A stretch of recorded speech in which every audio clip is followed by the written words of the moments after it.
우리가 성령에 관해서 우리가 성서를 통해서 살펴보면서 성령의 시대, 성령의 시대를 살아가는 성도들에게 필요한 말씀을 적용해 보고자 합니다. 지난주 요한복음 14장 15절부터 29절에서는 예수께서 말씀하신 성령의 본질과 역할에 대해서 알아봤습니다. 예수께서 말씀하셨던 성령, 즉 다른 보혜사는 예수 그리스도께서 지상 생애에서 하셨던 사역이라고 하는 게 성서적 용어로 표현을 하면 하나님의 일이에요. 그러니까 하나님의 나라와 그 뜻을 위해서 행한 모든 것들을 사역이다 이렇게 말합니다. 이 하나님 예수 그리스도께서 지상에서 수행하셨던 이 사역을 그 존재는 다르지만 성령께서 제자들을 통해서 이 사역을 하게 될 것을 말씀을 하셨습니다. 그래서 이 예수께서 아버지 하나님께 다른 보혜사 즉 성령을 보내주실 것을 구하겠다. 그리고 내가 이제 아버지께로 가면 그 성령이 너에게 임하게 될 것이다. 이렇게 말씀을 하셨습니다. 자, 그러면서 이 성령이 너희에게 임하면 너희들에게 오면 어떤 일들이 일어나는가 하면 여러분 성서는 항상 제자들만을 위한 것이 아니고 이 제자라고 하는 표현은 교회와 그 교회를 구성하고 있는 신자 우리가 말하는 그리스도인들을 아울러서 말한다는 것도 여러분들이 성서를 보시면서 기억하시고 보셔야 할 사항이기도 합니다. 자, 이 성령이 제자들에게 오면 첫째, 제자들과 함께 할 것이다. 함께 살 것이다. 이렇게 말씀을 하셔요. 그러니까 저와 여러분은 따로따로 사는 게 아니에요. 성령과 함께 어떻게 하여? 함께 사는 존재인 줄 믿으시기 바랍니다. 자, 그러면 두 번째는 이 성령은 진리의 영으로 알게 될 것이다 라는 거예요. 진리의 영, 즉 말씀의 영인 것을 알게 될 것이다. 그래서 요한복음 17장에 보면 진리는 하나님의 말씀이다 이렇게. 그러니까 여러분 우리가 진리라고 하는 것은 성경이나 또 그 외의 어떤 상황들 속에서 들려지는 그 말씀이 하나님의 말씀으로 들려질 때 그것이 이 보혜사 성령 즉 진리의 영에 그들과 함께하고 있음을 경험하게 되는 알게 되는 것이다 라는 겁니다. 자, 그러면 이 성령이 제자들에게 임하면 예수의 계명이라고 하는 건 예수의 가르침을 의미합니다. 즉 하나님의 말씀 그리고 예수 그리스도의 가르침 즉 교훈이죠. 그래서 이 교훈을 지키게 될 것이다 이렇게 말씀을 하십니다. 왜냐하면 이 성령으로 말미암아서 예수와 하나님과의 관계, 하나님과 성령과의 관계, 또 예수와 성령과의 관계, 예수와 제자, 하나님과 제자, 성령과 제자들의 관계를 알므로 해서 예수를 사랑하게 되기 때문입니다. 그러니까 여러분 신앙이라고 하는 건 뭐냐? 예수를 사랑하는 데 있습니다. 그래서 우리 교회 표어도 뭐예요? 하나님을 뭐하는 성도? 주를 사랑하는 성도이라 합니다. 그래서 여러분 사랑하면 들려요. 사랑하면 보입니다. 사랑하면 알게 돼요. 자, 이 성령은 제자들에게 모든 것을 가르치고 모든 것을 생각나게 하실 것이다. 이렇게 말씀하셔요. 그래서 제자들이 궁극적으로 뭐냐? 너희의 생각과 너희의 모든 삶은 성령의 역사하심에 속에서 이끌림을 그리고 하나님의 말씀을 그리고 예수 그리스도의 가르침을 기억하고 너의 존재와 삶 그리고 하나님의 사역의 모든 것들이 성령이 함께 하실 것을 말씀을 하고 있습니다. 이것이 성삼위 하나님이신 성령의 존재와 본질 그리고 그 역할을 예수님이 제자들에게 하셨던 말씀입니다. 자, 성령은 성도들의 신령한 삶을 위해서 은혜의 선물로 주셨다. 이렇게 바울은 오늘 본문에서 이야기를 합니다. 즉 신령한 삶을 위해서 이전 것은 버리고 이제 새로운 삶을 위해서 이거 신령하다라고 하는 건 오늘날 영적인 삶을 의미합니다. 그래서 제가 말씀드렸죠. 영적인 삶이라는 건 성령의 역사하심과 이끌림 속에서 하나님의 말씀, 즉 하나님의 말씀대로 예수의 가르침대로 사는 것이 영적인 삶이다 말씀을 드렸습니다. 자, 성령께서 교회 즉 성도에게 주시는 은혜의 선물이 오늘 본문을 통해서 무엇인지를 알아보고 왜 주셨는지 이것 또한 알아보고 우리 신앙과 삶에 우리 교회 공동체에 적용해 보고자 합니다. 자, 바울은 고린도 지역의 교회에 고린도 지역에 속한 교회들을 향해서 신령한 것들을 꼭 알았으면 좋겠다 이렇게 이야기를 합니다. 그런데 이 성서의 이 고린도 전서를 보면 1장서부터 11장까지는 고린도 교회의 문제들을 바울이 아주 꼭 집어서 지적을 하고 교훈을 하고 이제 가르칩니다. 자, 당시 이 헬라 최고의 상업 도시였고 항구 도시였던 이 고린도는 물질적으로 번성했지만 우상 숭배와 도덕적으로 타락이 만연한 그런 지역입니다. 지금도 성지 순례가 보면 그거를 이렇게 알 수가 있습니다. 그 흔적들이 남아있기 때문에 그렇습니다. 그래서 그 여파가 교회에까지 큰 영향을 미치고 있었습니다. 자, 이렇게 세상에 영향을 받은 고린도 교회는 말도 많았고 탈도 많았어요. 그러니까 교회가 시끄러워. 혼란과 분열과 갈등과 자기 자랑, 자기 드러냄 이런 것들로 아주 혼란스러운 그런 상황이었습니다. 그럼에도 불구하고 이 고린도 교회가 이제 무너지지 않았던 것은 성령의 강권하심에 붙잡힘의 은혜죠. 자, 성도 간의 분열이 있었어요. 성도 간의 분열. 바울 편, 아볼로 편, 게바 편, 그리스도 편 이런 계파 갈등이 있었어요. 제가 제일 싫어하는 말이 이 편이에요. 편. 누구 편이에요? 이 말. 아주 싫어합니다. 아주 이거 교회에서 쓰는 용어 아니에요.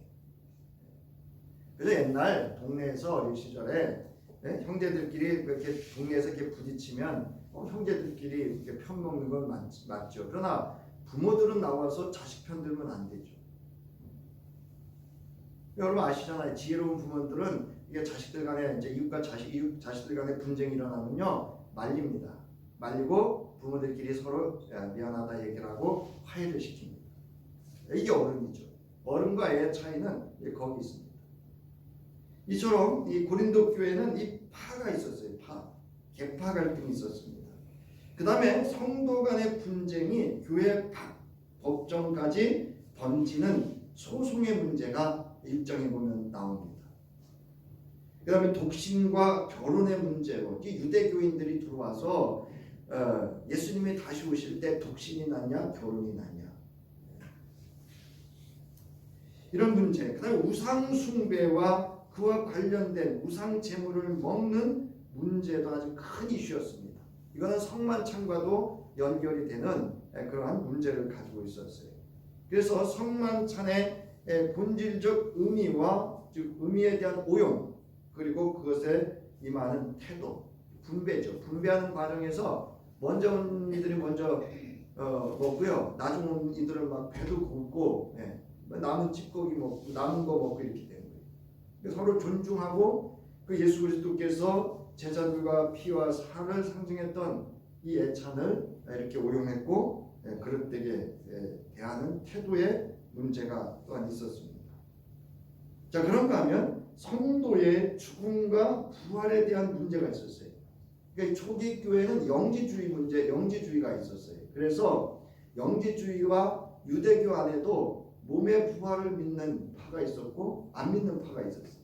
이런 일들로 인해서 예수 그리스도가 다시 오실 때 성도들의 죽음과 부활에 대한 이슈가 아주 크게 또 문제가 이슈로 고린도 교회에 이런 부분들이 있었습니다. 이 외에도 아버지의 둘째 부인하고 사는 자식이 있고 뭐 이런 아주 음행과 아주 음란한 일들도 이 세상에 오늘 여기 말하는 2절에 나오는 이 우상 숭배와 관련된 일들이 교회 안에도 암암리에 이렇게 침투해서 있었던 그런 상황입니다.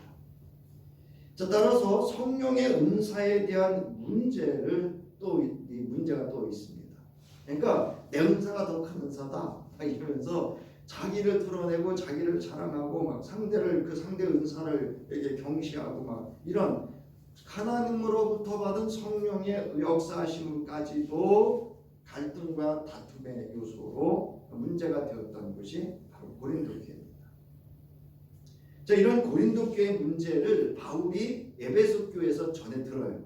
전해 듣고 이제 이 고린도 지역에 서신서를 보내서 그것에 대한 하나님의 말씀과 예수 그리스도의 가르침과 성령의 인도하심 속에서 그들을 이제 바르게 고린도 지역에 속한 교회의 성도들과 교회를 바르게 세우기 위해서 이제 쓴 편지가 이 고린도 전서와 그리고 이후에 후서가 됩니다. 자, 이러한 고린도 교회 문제는 교회 밖으로부터 받은 영향도 있지만 당시 신자들이 사람의 생각으로 생각하고 말하고 행동하였기 때문에 이런 일들이 이제 일어났다라고 볼 수가 있습니다. 그래서 로마서 8장 5절부터 9절에 보면 이렇게 말씀하고 있습니다. 육신을 따라 사는 사람은 육신에 속한 것을 생각하나 성령을 따라 사는 사람은 성령에 속한 것을 생각합니다. 그래서 여러분, 우리가 교회이든 우리가 살아가는 이제 우리가 예수 그리스도를 믿고 성령의 임재하심, 성령을 받은 우리는 성령을 따라 생각하는 훈련을 하셔야 돼요. 훈련이 필요해요. 저나 여러분이나 육신의 생각이 먼저 작동하게 돼 있어요. 그리고 제가 이제 요즘 가만히 저를 이렇게 분석을 해보니까 왜 아내한테 짜증을 내고 또 자식들하고 또 어떤 이들과 갈등을 하냐면요, 옳고 그름의 문제가 아니에요. 사실은 자기를 위한 거예요. 자기 자신이에요. 내가 필요한 거, 내가 원하는 거, 내가 바라는 대로 내 욕심과 욕망에 그것이 충족되지 않으면 그런 현상들이 나타납니다. 육신에 속한 생각은 죽음입니다. 그러나 성령에 속한 생각은 생명이다 이렇게만 안 하고 평화입니다 이렇게 얘기해요. 생명과 평화라는 거예요.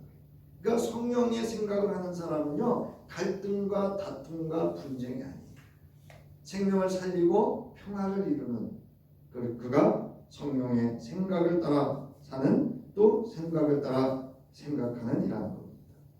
자, 육신에 속한 생각은 하나님께 붙는 적대감입니다. 그것은 하나님의 법을 따르지 않으며 또 복종할 수도 없습니다. 육신에 매인 사람은 하나님을 기쁘게 해드릴 수 없습니다. 그러나 하나님의 영이 여러분 안에 살아계시면 여러분은 육신 안에 있지 않고 성령 안에 있습니다. 여러분 믿습니까? 우리가 항상 내가 성령 안에 있다는 걸 여러분 믿으셔야 돼요. 이걸 인식하고 인지할 수 있어야 그게 깨어있는 신앙이에요. 살아있는 신앙입니다. 누구든지 그리스도의 영이 없으면 그리스도의 사람이 아닙니다. 그러니까 우리는 육신의 생각이 먼저 작동돼요. 이거 뭐 어쩔 수 없어요. 그러나 성령을 따라서 성령에 속한 생각을 하는 훈련을 꾸준히 인지하고 인식하고 깨어서 해야 합니다. 그래서 우리가 이루어야 되는 것은 생명과 평화입니다. 자, 고린도 교회의 이러한 사실을 에베소에 머물러 있던 바울이 전해 듣고 이에 대한 답변으로 고린도 지역에 속한 교회에 서신서를 보내서 신령한 삶을 살도록 말씀으로 가르치고 권면해서 예수의 가르침을 따르는 교회의 본질을 실현하는 그리스도인으로서의 생명 공동체의 교회를 세우고자 하는 데 있었다. 이 서신서를 쓴 이유가 여기에 있습니다.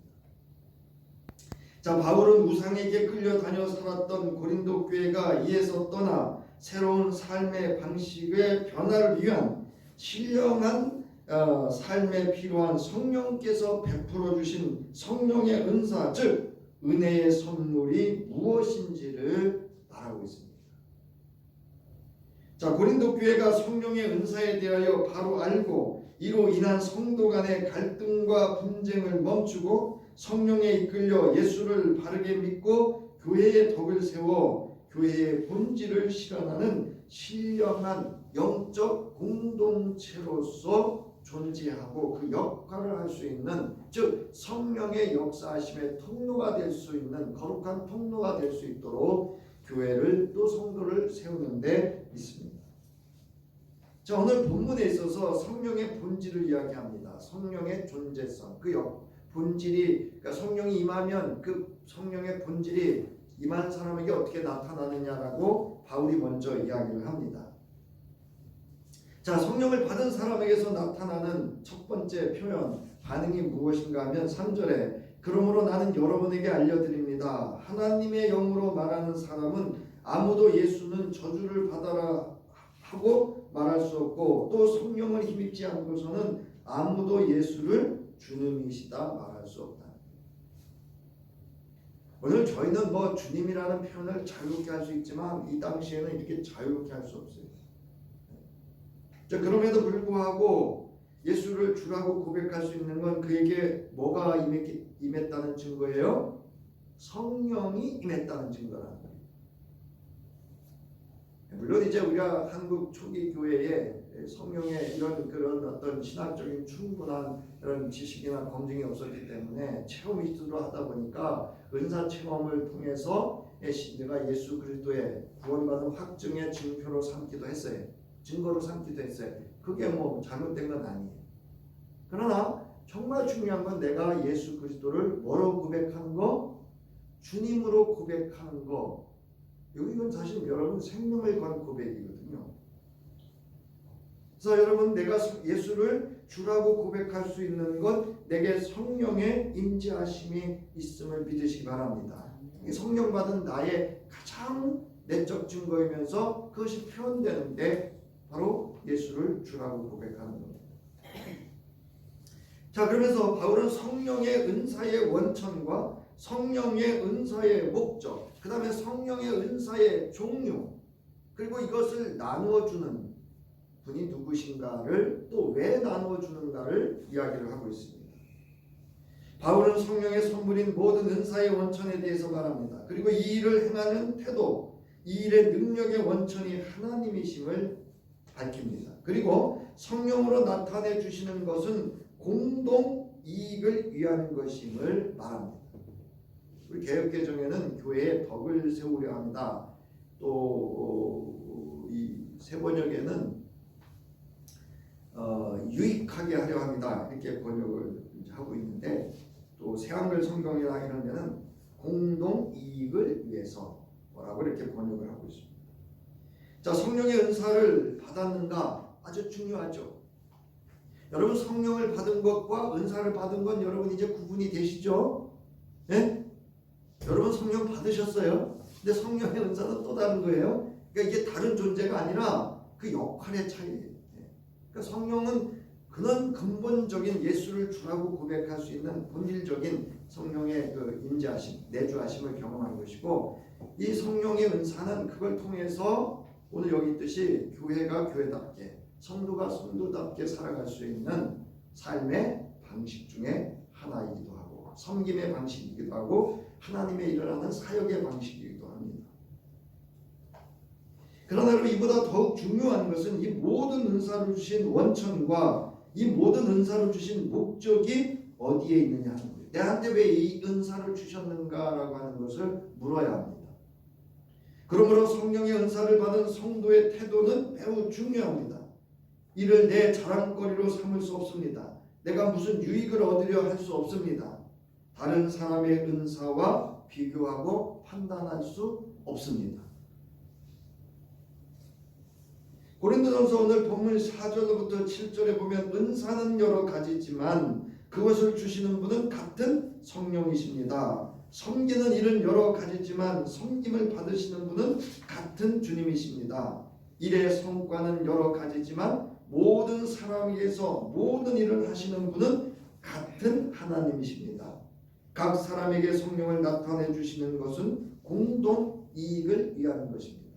여러분 이거를 반드시 이 말씀을 기억하시고 저와 여러분에게 주어진 성령의 은사를 따라서 주님의 몸이신 교회와 하나님을 섬기는 모든 사역에 있어서 이 본문의 말씀을 꼭 기억하고 있어야 됩니다. 여기서 여러 가지라고 하는 것은요, 다양한 종류의 이런 뜻이에요. 즉 여러 가지라고 하는 것은 오늘 11절에도 나와 있지만 성령이 원하심에 따라서 성령이 원하시는 것을 이루기 위해서 여러 가지 은사를 주신다라는 의미를 가지고 있습니다. 따라서 하나님의 활동을 위한 이 다양한 필수 조건이라는 겁니다. 그거는 이미 12절부터 이제 쭉 보면 왜 다양해야 되는지를 또 바울이 설명을 하고 있습니다. 따라서 하나님의 일을 위하여 성령께서 다양한 모든 은사를 각 사람에게 부어주신 겁니다. 여기서 은사라고 하는 것은 그 헬라어로 의미하면 선물이란 뜻이에요. 선물, 값없이 주셨다 또는 은혜의 선물 또는 여기 나와 있듯이 호의의 증거, 내가 너를 사랑한다 이런 어떤 그 의미의 선물로 주시는 거예요. 근데 이거는 물론 우리가 말하는 그런 선물이 아니라 이 섬김의 기술이라는 표현은 그런데 섬김의 주의 일을 하나님의 일을 섬기는 일에 있어서 주시는 하나님의 삶의 방식 또는 도구다 이렇게 할 수가 있습니다. 근데 왜 은사로 우리말로 표현을 했는가 하면 우리말의 은사라는 말은 임금이 은혜로서 신하에게 물건을 내려주던 일 또는 그 물건을 은사다. 그래서 은사라는 말로 이제 번역을 한 것 같습니다. 자, 그래서 성경에서 이 은사는 하나님께서 값없이 주시는 선물이라는 의미를 가지고 있어요. 그래서 그 선물은 구원, 영원한 생명, 성령, 예수 그리스도, 신성한 능력 등을 하나님께서 우리에게 주신 은사, 값없이 주신 은혜의 선물이라는 겁니다. 이 선물을 주신 목적이 있어요. 믿음을 굳게 하고 안위를 얻게 하며 그리스도를 증거하고 복음을 전하기 위해 그리고 교회를 온전히 섬기게 하여 공동이익, 즉 덕을 세우려 함에 있다 라는 것이 이 은사의 선물로 주신 목적이에요. 여기서 같고라는 단어는요, 동일하다라는 의미를 통해서 성령의 매우 다양한 형태의 은사들과 사역으로 자신을 드러내신다. 즉 모든 은사의 주권자도 성령이라고 하는 것을 드러내기 위해서 한 표현이에요. 이 표현은 이후에도 바울이 5번에 걸쳐서 표현을 하고 있습니다. 자, 그러면 모든 은사의 원천은 4절에 보면 이렇게 나와 있습니다. 은사는 여러 가지지만 그것을 주시는 분은 뭐라고요? 같은 성령이다. 그러니까 사람이 보면 이래도 좀 우리가 그러잖아요. 그러나 여러분 우리가 하찮 좀 이렇게 하찮다는 표현 쓰면 또 차별은 되니까 저거 막 이렇게 좀 그렇게 보는 직업들이 있잖아요. 그래도 하나님은 이 시대에 다 필요한 직업이라는 거죠. 이처럼 교회에 있어서 성령의 은사도 성령의 필요를 따라서 같은 성령이로부터 나온 은사라고 하는 것을 바울이 이야기를 합니다. 자, 그 다음에 모든 은사로부터 맡은 직분의 원천이에요. 직분 또는 직임, 섬기는 일 이렇게 번역을 합니다. 5절에 보면 섬기는 일은 여러 가지지만 직분, 직임은 여러 가지지만 섬김을 받으시는 분은 같은 주님이시다. 그러니까 여러분 섬기는 데 있어서 가장 중요한 태도는 누구를 섬김 같이? 주님을. 그러니까 여러분 목회자는 성도들을 주님을 섬기는 마음으로, 성도님들은 목회자를 주님. 이거는 동일한 거예요. 누가 이렇게 해서 여러분 여기서 이웃집 아저씨 아줌마처럼 대하시면 안 돼요. 그래서 여러분 항상 뭐 내 교회 교인들만 아니에요. 어느 교회, 하나님의 교회고요. 주님의 몸으로 사시고 머리가 되시고 그 교회에 속한 모든 교인들을, 성도들을 대할 때는 항상 누구를 섬기는 마음으로? 주님을 섬기는 마음으로 대해야 됩니다. 그래서 주님께서도 마가복음 10장 43절부터 45절에서 너희들끼리 싸우면 안 된다는 거예요. 너희들끼리 권력을 행사하고 세상 사람처럼 압력을 행사하고 폭력을 행사하고 오늘 말하면 갑질하지 말고 이렇게 얘기해요. 그러면서 마가복음 10장 44절에 너희 가운데서 누구든지 으뜸이 되고자 하는 사람은 모든 사람의 종이 되어야 한다. 으뜸이라는 건 먼저거든요. 인자는 섬김을 받으러 온 것이 아니라 섬기러 왔으며 많은 사람을 구원하기 위하여 치를 몸값으로 자기 목숨을 내주러 왔다. 무슨 얘기냐면 너희들이, 즉 제자들이 궁극적으로 섬겨야 되는 이유가 여기 있다는 거예요. 뭐예요? 예수 그리스도의 복음을 전하고, 여기 나왔잖아요. 예수 그리스도의 복음과 생명 구원하는 일에 있다는 것을 예수 그리스도 본인이 이 땅에 오신 목적을 통해서 이야기하고 있는 거예요. 가르쳐주고 있는 거예요. 자, 빌립보서 2장 1절로부터 5절에서도 바울이 이야기합니다. 그러므로 그리스도 안에서 여러분에게 무슨 격려나 사랑의 무슨 위로나 성령의 무슨 교제나 무슨 동정심과 자비가 있거든 여러분은 같은 생각을 품고 같은 사랑을 가지고 뜻을 합하여 한 마음이 되어서 내 기쁨이 넘치게 해 주십시오.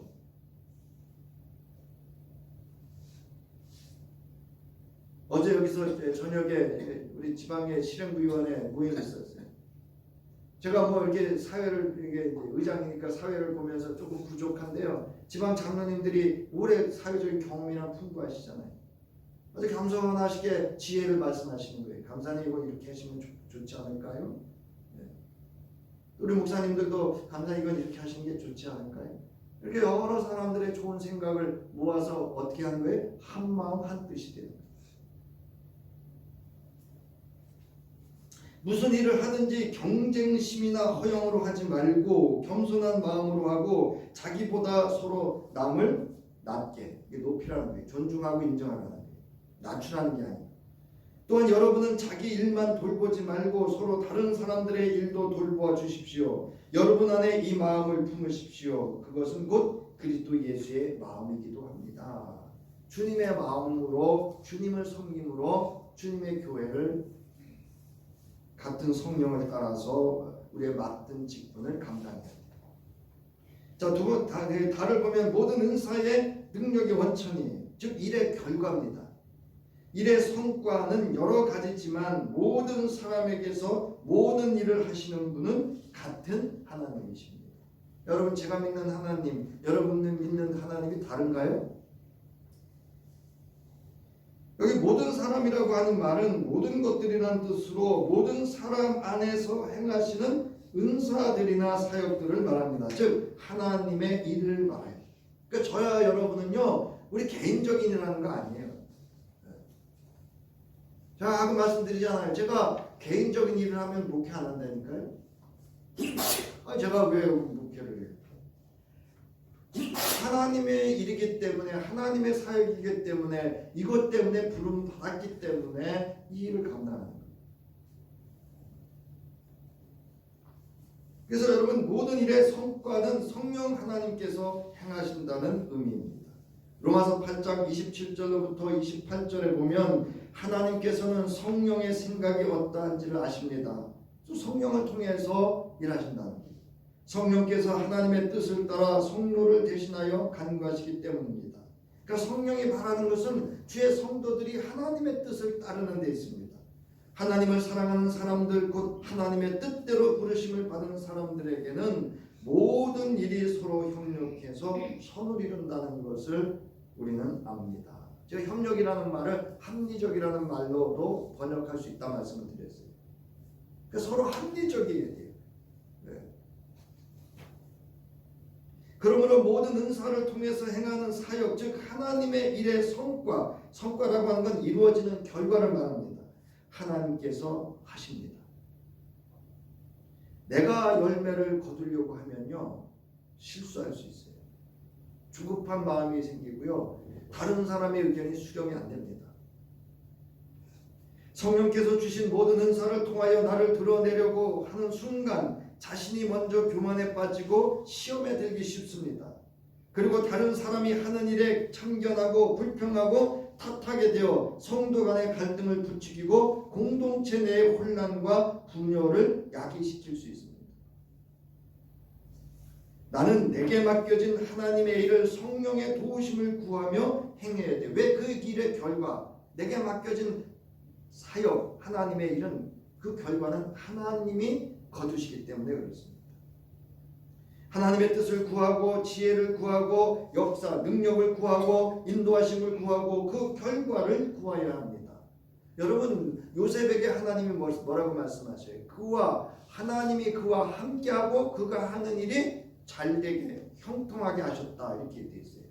그러니까 요셉을 잘되게 해서 부자되게 했다는 뜻이 아니고요, 요셉을 통해서 하나님이 이루시고자 하는 일들을 이루셨다, 그게 형통이라는 단어입니다.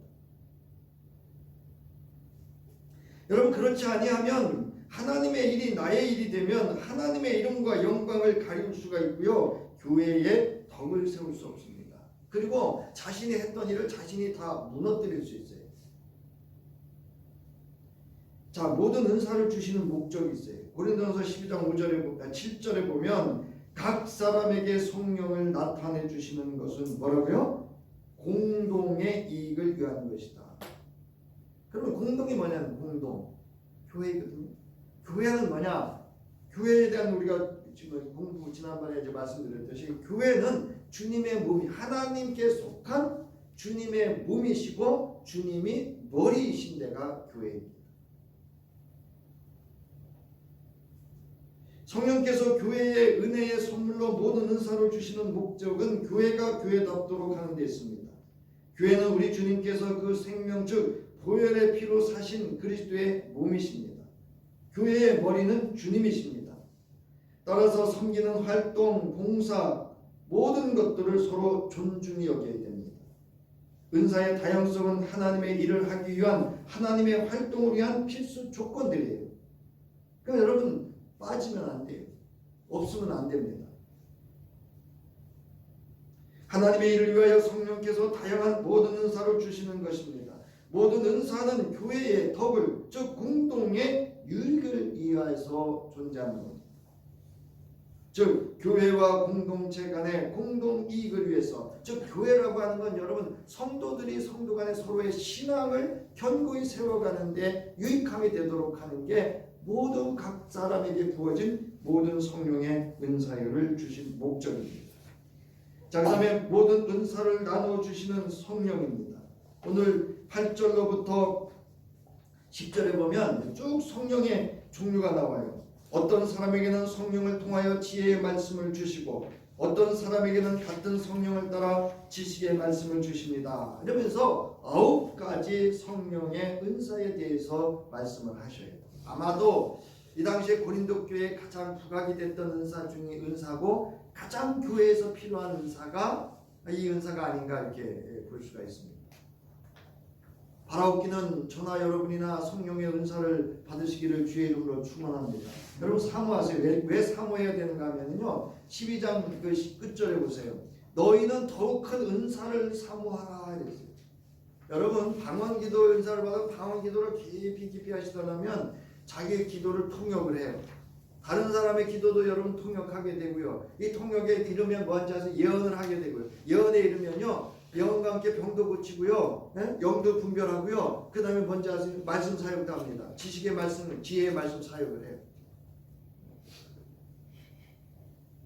저는 몰랐는데 요번에 누가 그러더라고요.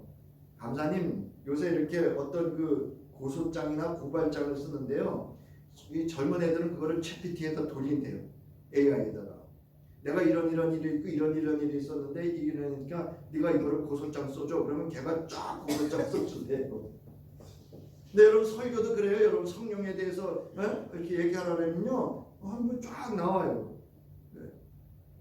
여러분 애가 아닙니다. 저도 뭐 그거 할 줄 모르겠어요. 그거 뭐 얼마나 며칠 고생해서 배우면 남은 생에는 편하겠죠. 굳이 이거 주석 뒤져가면서 제가 이렇게 힘들게 설교 준비 안 해도 돼요. 그러나 그거 아닙니다. 여러분, 성령의 은사를 통해서 성령께서 그 받은 은사를 따라서 주의 일, 하나님의 일을 감당해야 거기에 뭐가 나타나냐면요, 능력이 나타나고 그 일, 성과가 나타나는 줄 믿으시기 바랍니다. 내가 뭘 자꾸 하려니까 연말 가면 힘이 떨려. 이거 뭐 내가 이렇게 처음에는 이제 좋은 마음으로 쭉 이렇게 뭐 해왔는데 연말 가면 뭐 누가 인정도 안 해줘, 칭찬도 안 해줘, 내가 이렇게 이런 생각이 허탈한 마음을 이렇게 어둠의 그늘이 싹 이렇게 파고들거든요. 아니, 이건 저나 여러분이 다 동일하게 들어요. 그때 우리는 다 잡아야 돼요. 이거 나에게 맡겨주신 분이 누구예요? 성령인 줄 믿으시기 바랍니다. 나를 화들짝 깨워서 주님을 섬기는 마음으로 하나님의 일로 이 사역의 결과를 하나님께 맡기고 다시 나를 정진시켜야 돼. 안 그러면 저도 벌써 목회 그만뒀죠. 여러분, 모든 은사는 11절 보세요. 이 모든 일은 한 분이신 같은 성령이 하시며 그는 원하시는 대로 각 사람에게 은사를 나누어 주신다. 성령이 원하는 대로 내게 주신 거예요. 그러면 나는 그 은사를 누구의 원대로? 성령의 원대로 그 은사를 성님의 하나님의 사역으로 기꺼이 내어서 봉사, 헌신해야 돼요. 모든 은사는 성령께서 각 사람에게 원하시는 대로 나누어 주신 것을 믿으시기 바랍니다. 왜냐하면 교회의 머리는 주님이시기 때문에 주님의 몸이신 교회를 세워가는 데 필요한 여러 가지 은사가 균형과 조합, 즉 다양성을 통해서 그 결과, 성취하심이 있기 때문입니다. 은사는 여러분 내 실력 아니에요. 내 재주 아니에요. 여러분, 재주 있어도 그거 하나님께서 안 쓰실 수 있어요. 다른 거 쓰실 수 있어요. 내게 있는 재능을 성령께서 기름 붓고 능력으로 함께하여 하나님의 일과 성과를 가져올 수 있도록 성령이 원하는 대로 성령께서 각 사람에게 나눠주신 것을 믿고 성령이 원하는 대로 그 은사가 활용되어져야 돼요. 노래 잘해요. 근데 여기 나와가지고 복음성가 찬송가 부르면서 자기 자랑하려고 그러면 그거 아무 영향 없어요. 제가 말씀드렸잖아요. 1장부터 600장까지 똑같이 불러도요, 그분이 성령의 역사하심 속에서 붙들린 가운데 그의 은사로서 역할이 되면요, 그 누군가의 마음을 감동시키고요, 복음이 전해지고요, 세상에 가방끈은 없는 분이요, 복음 전하고 그래도요, 학교 선생님도 전도하고 무당도 전도하고 그러는 줄 믿으시기 바랍니다. 여러분, 내 실력으로 전도하는 거 아니에요. 성령이 함께 하셔요. 자, 그러므로 말미암아서 여러분, 성령의 은사를 받은 사람이 그 은사를 따라 하나님의 일을 하지 않는 건 여러분 성령을 거스리는 거고요, 다른 사람의 은사를 참견하고 관여하는 건 여러분 성령을 해방하는 일이 될 수 있습니다. 이거는 우리가 항상 경계해요. 자, 나가는 말입니다. 이제 오늘 본문을 통해서 우리가 알아야 될 것은요, 요약을 해서 말씀드릴게요. 성령의 은사를 받는 거 중요합니다. 그러나 성령의 원천, 그리고 성령이 임했을 때 어떠한 태도, 그 다음에 그 성령을 하나님의 능력 가운데 성령이 원하는 대로 이 성령의 은사, 받은 은사들이 하나님을 섬기고 주의 일을, 그래서 교회를 견고히 세우고 나가서 개인의 신앙과 교회 공동체 안에 성도 간의 신앙을 견고히 세워가는데 그 목적과 결과가 있어야 한다는 거예요. 따라서 저와 여러분 각 은사가 달라요. 제가 말씀드리잖아요. 목사님들도 은사가 달라요. 그래서 담임 목사가 이렇게 바뀔 때는 그 담임 목사님의 은사가 필요해서 바뀐다고 저는 봐요. 제가 말씀드리잖아요. 저는 저렇게 건축 못한다고. 근데 여러분, 각 은사가 다 있어요. 그러면 또 뭐가 있냐면 부족함이 보여요. 결함이 보여요. 근데 제가 가끔 말씀드리지만 어떤 사람은요, 100가지 중에 꼭 99가지 잘 됐는데 한 가지를 딱 집어내. 그럼 어디 가서 그것만 얘기를 해. 그러면 그 사람이나 그 공동체가요, 그 하나로 99이 다 무너져. 사실은 그 하나 100을 채우신 분은 누구냐면 하나님이 하신 일이에요. 믿습니까? 근데 왜 그걸 두쳐내? 하나님이 하신.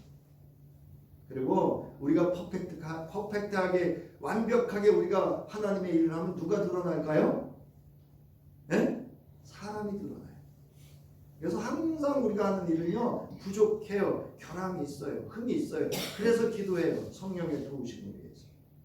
바라옵기는 이제 한 해를 돌이켜보면서 이제 더 정진해야 돼요. 이때가 가장 시험에 들기 쉬울 때예요. 네. 그래서 여러분 다시금 이 오늘 본문 말씀 성령의 역사하심 속에서 하나님이 어떤 결과 내가 섬기고 내 은사를 통해서 하나님이 어떤 성과를 가져오실지 거기에 기대와 소망을 가지고 맡겨진 주의 일들을 잘 감당할 수 있는 성령이 함께하는 주의 성도이기를 주의 이름으로 축원합니다. 다 함께 자리에서 기도하겠습니다.